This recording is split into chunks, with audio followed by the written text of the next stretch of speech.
കംബോഡിയയും തായ്ലൻഡും വെടിനിർത്തൽ ധാരണ ഒപ്പുവച്ചു. ഇരു രാജ്യങ്ങളും സംയുക്ത പ്രസ്താവനയിലൂടെയാണ് ഇക്കാര്യം ഔദ്യോഗികമായി അറിയിച്ചത്. 3 ദിവസത്തേക്കാണ് വെടിനിർത്തൽ പ്രഖ്യാപിച്ചിരിക്കുന്നത്. ആസിയാൻ നേതൃത്വത്തിന്റെ നിരീക്ഷണ സമിതിയുടെ ഇടപെടലാണ് വെടിനിർത്തൽ ധാരണയ്ക്ക് പിന്നിൽ.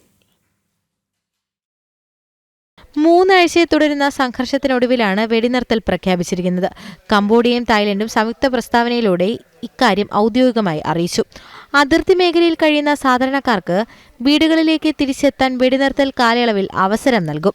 തായ്ലൻഡിന്റെ കസ്റ്റഡിയിൽ കഴിയുന്ന 18ഓളം കംബോഡിയൻ പട്ടാളക്കാരെ വെടിനിർത്തൽ കാലയളവിൽ മോചിപ്പിക്കാനും ധാരണയായി.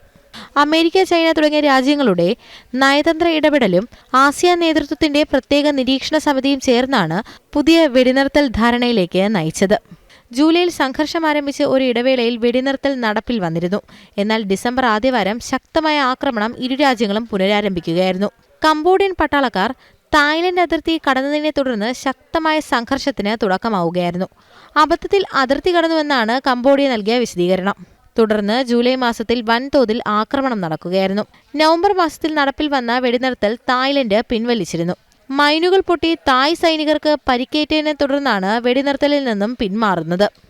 ഇന്റർനാഷണൽ ഡെസ്ക്, ജനം.